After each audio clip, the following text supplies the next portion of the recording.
Frontiers of Science, a series of information films presented as a public service, documenting the latest developments in medicine and science in the space age.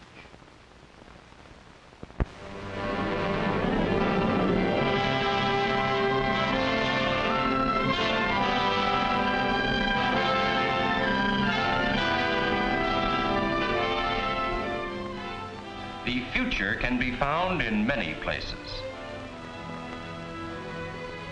It can be seen reflected in the eyes of those who are privileged to look at it. Here at this Bell telephone exhibit, it can be found in the shape and form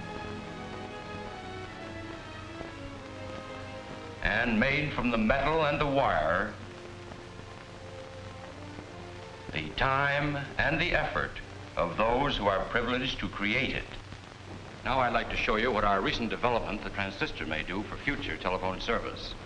First, I'm going to throw this switch and turn back the clock to the days before you could talk on the telephone over distances of, say, several hundred miles. Now, I want you all to listen in while I talk on this telephone.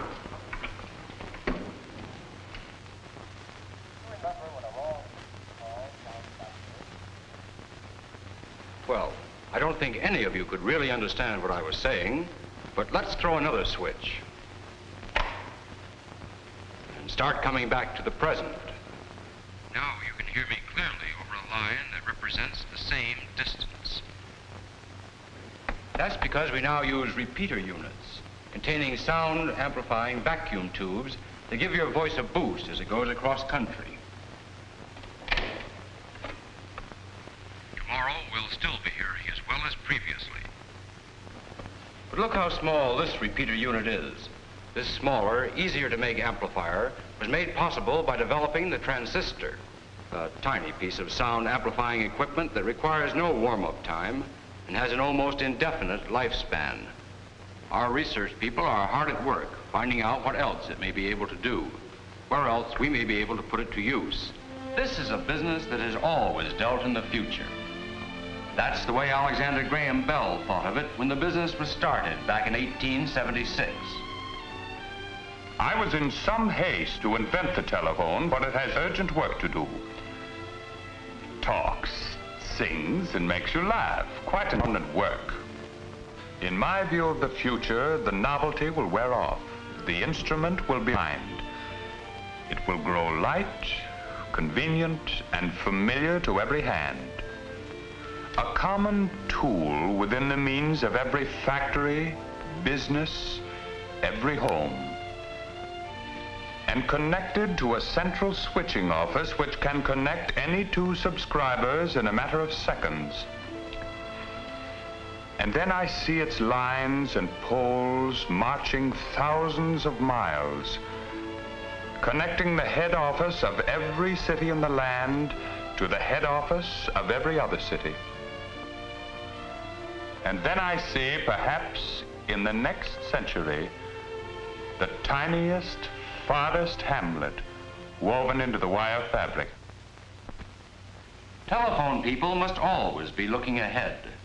It was that way in 1922, when you might have heard this kind of conversation by some engineers who had the job of looking into the future.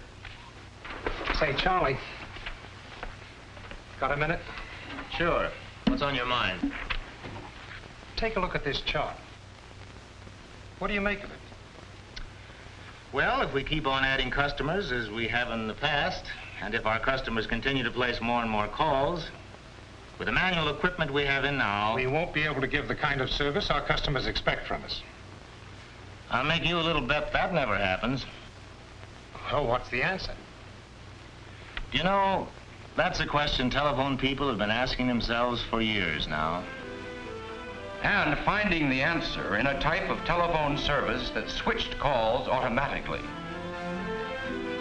It took the time and energy of many telephone people who made use of what was already known about dial switching systems in developing the new equipment and new techniques which would make this better, faster, automatic service a reality for the people they served. The future had been met before it ever arrived. today, most telephones are dial. There were problems, sure. Dial is a pretty complicated affair. Ask some of the old-timers. They'll tell you. Glad to. I can still remember how we sweated it out together, drawing circuits for a dial exchange that could be produced not only on a sheet of tracing cloth, but on an assembly line as well. As a production supervisor, I know from experience it's tough enough to make a change on a production line that's already in business, let alone starting from scratch to set up a new one for something we'd never made before. Out in the field, we installation people have always had the problem of installing the new stuff and cutting it into the line without interfering with anyone's service. Our customers like to feel they can use their telephone anytime, and making that possible has always been part of our job. There was the problem of finding a new spot for the operators who handled the manual switchboards that preceded dial. What happened to the operators? There are thousands more today than there were before dial. More improvements in telephone service mean more calls to handle. More calls mean more jobs to do, and more people to fill those jobs. We've always felt that in the long run, the best equipment we could provide produced the best results, not only for the people we're in business to serve, but for those who help to make that service possible as well. People like Frank Dubrovnik, cable inspector. Mary Jane Holmes, service representative. Eleanor O'Brien, operator. Luke Benson, field representative. Each of whom, in his own friendly fashion, made that service a reality on an ever-increasing basis. If you have any doubts on that score, ask those of us who pick up our mail at RFD boxes. Since the end of the war, well over 1 million of us have had telephones installed. The vast spaces of America that represent a living for the farmer present a tremendous problem for anyone with the responsibility of providing telephone service in those places. It used to take a lot of construction work, a lot of telephone poles to bring in a telephone to someone in a rural area. We're still using poles today. Since the end of the war, we put up about 2 million of them. The difference being we now use wire that requires 1 pole for support, where 3 were needed before. How come? Ask the men from our research and manufacturing organizations how come. They're the ones who followed the job from an induction furnace where the test ingot was poured, through the prescribed heat treatment,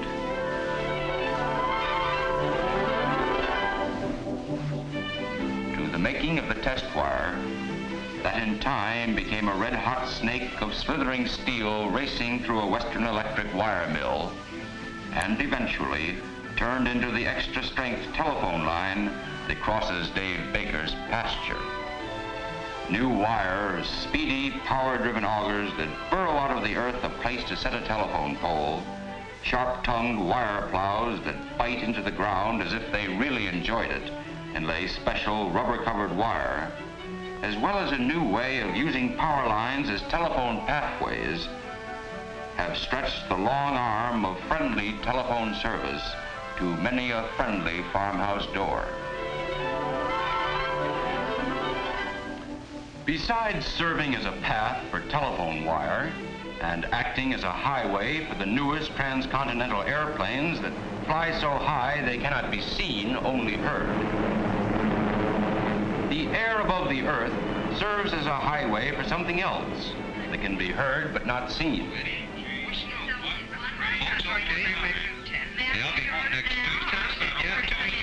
The only visible sign of these conversations is the radio relay tower they come from, through whose lens pass microwave radio beams, carrying not only the telephone messages you speak, but the radio programs you hear, the television shows you see, to the next tower on a hilltop 25 miles away, which receives the signal and sends it to the next hilltop tower, and so on until its destination is reached.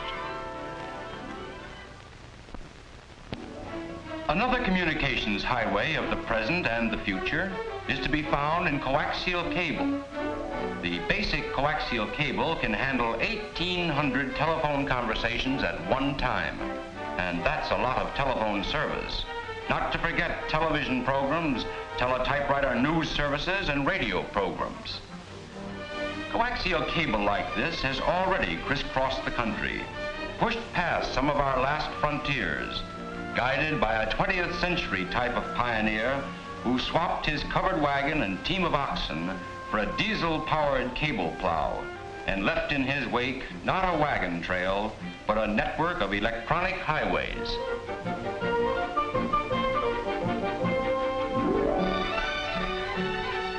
Another frontier in the everlasting campaign to improve service is to be found in the town of Media, Pennsylvania, not far from Philadelphia. It's Monday morning in Media, and Mrs. Douglas of the Hillcrest Avenue Douglases can hardly wait to telephone Philadelphia to order a real bargain she spotted in her Sunday paper. There she goes. It's an out-of-town call, but she dials the number directly without having to reach an operator. One of the most important problems that had to be solved to furnish this service was finding a way of automatically keeping track of how long Mrs. Douglas's conversation lasted, the telephone number she called, and telephone number, so she could be correctly billed. This array of impressive-looking equipment in the central office went into action to do just that. It's not enough for the equipment to remember, it's got to make a record as well. Here at this recorder, the billing information from Mrs. Douglas's call and others from Media is punched out in code on a reel of tape.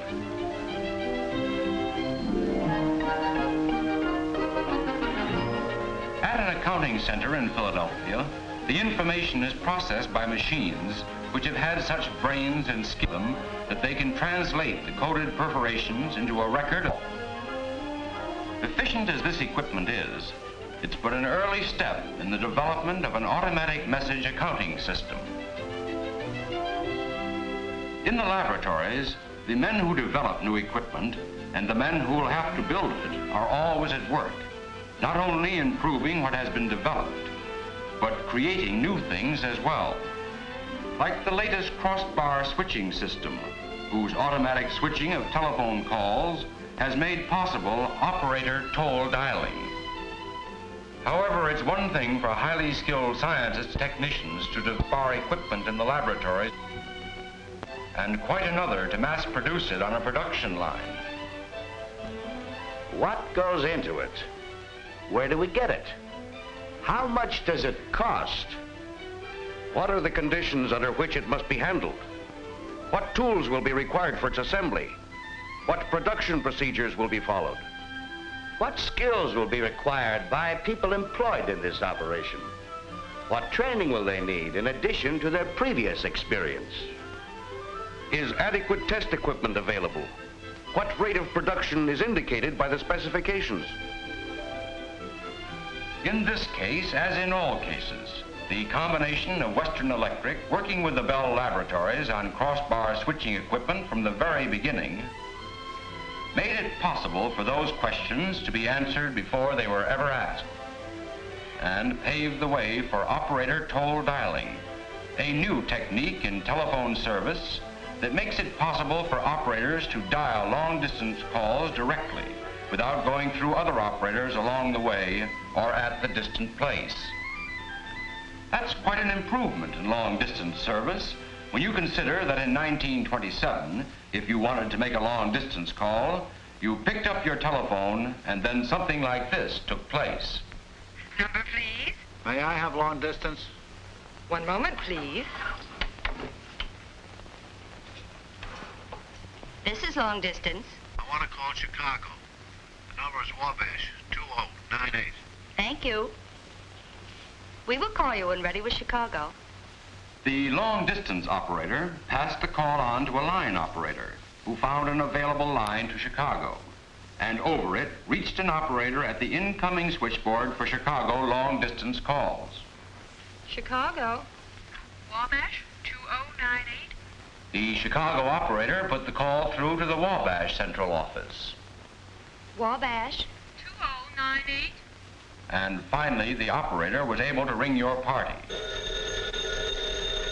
Time required, about 5 minutes on the average. And in 1927, that was good long-distance service.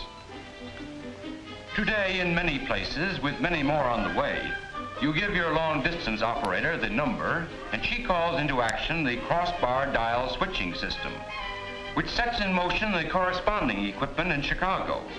And the next thing you know, Wabash 2098 is ringing. Time required, about 1 minute. We've come a long way since 1927 because we wanted to come a long way. What's made it tough has been the complicated equipment necessary to give telephone service. When we develop something new, it's a physical impossibility and financially impractical to rip out everything we have in service one day and replace it with all new equipment the next. Besides, who is to tell this man that his call is not so important, but that it can wait? Or this girl? The country's telephone service can't be turned off while the telephone company changes over to new models. Wherever you go in the Bell system, from the operators at the other end of your line who take pride in the part they play in furnishing your telephone service, to the construction people who see to it that tomorrow's telephone lines are put in today, you will find telephone people building for the future.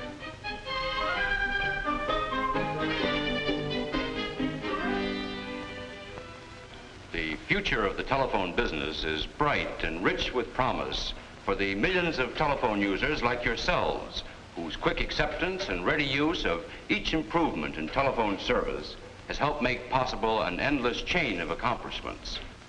What will it be this time? An operator dial call to Cleveland? Or the ballet on Channel 2 by means of coaxial cable? An important call by mobile telephone service to a transcontinental truck on US 1? To a ship putting out to sea? Or to a train racing across country?